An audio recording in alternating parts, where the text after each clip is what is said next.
In the early 2000s, after the success of Pokemon, we saw the rise of toy-integrated anime. This is basically where a company would decide to make a toy, and then for the purposes of advertisement, they'd go and make an entire animated show, so kids would watch the show to then go out and buy more of the toy. These shows were very copy-paste with their message of having basic levels of human empathy for other people and creatures. They were also very positive with their message. Like, you never saw Dan Kuso come out with his Bakugan being like, "You're a piece of shit, Dragonoid." You know, Ash never had to do the morally right thing and put down Pikachu due to his old age or anything like that. You know, overall, they were very unrealistic expectations of what it's like to own a pet. So basically, if you've watched one of these anime, you've kind of watched them all in a sense.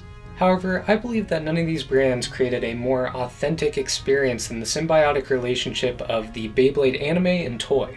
By authentic, I mean that the experience you saw on the show accurately represented the experience you had with the toy. So let's go through the big four of these shows and discuss from least authentic to most authentic what makes an authentic toy-integrated anime. Starting with the least authentic, we have Pokemon. It might surprise you that I put this last on the list, but let me explain. You see, Pokemon as a video game lets us interact with the regions and Pokemon that we see throughout the show. We get to build our own team and experience trying to defeat the League like we see Ash do in the anime. However, this list is based off the toy integration, not the video game integration. And the Pokemon card game is nowhere similar to what the show is actually like. For example, in the span of one Pokemon trading card game, you can evolve all of the Pokemon on your field through all 3 stages just through the one game, whereas the anime has you going through 60 episodes of Charmander deciding to become Charmeleon, then 4 episodes of him deciding to become Charizard because he's clearly the cooler version between Charmeleon and Charizard. Also, the show has the Pokemon follow the commands of the trainer, whereas the trading card game has energies. Like, what the hell is an energy? The card game felt like it was created around the idea of Pokemon, but is very complicated and dissimilar to what the show is. So much so, in fact, that the Pokemon trading cards aren't actually played with and instead collected by most people. Next on my list I have Yu-Gi-Oh! Now, fair warning, I've only seen like 3 full episodes of Yu-Gi-Oh! Before, but I feel like it's enough to share my disappointment with the franchise. The show and the card game are one-to-one adaptations of each other, but the show adds a lot more pizzazz to the card battles. The show's very much like, whoa, look at the 2 big dragons, they're fighting each other in an epic battle. Ah, the Shadow Realm, I don't want to get sent to there and whatnot. Whereas the card game is like, I'm gonna place this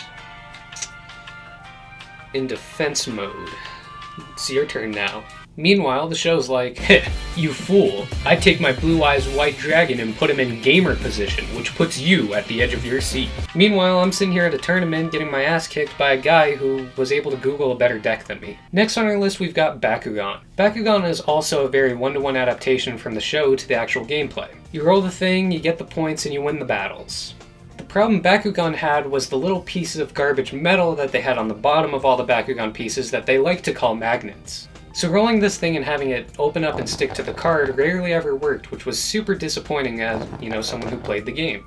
If they had upped the production quality of the Bakugan, I think this could have been a way bigger franchise than it was, especially with the more skill-based aspect that this toy had as a gameplay element. It wasn't just about who drew the best cards, it was about who could roll the ball the best. But if the ball's working against you and isn't going to open up when you get it on the card, then what's the point in playing? Now, finally, we make it to our flagship series, Beyblade. Specifically, Metal Fusion. This series was awesome. I mean, with the hype intro, Beyblade, Beyblade, let it rip! Let's fight an epic As a 10-year-old kid, this was the show to watch. That's because everything you saw in the show, you could do in real life. And you could even go above and beyond and do more than that. You wanted to see Storm Pegasus versus Sagittario?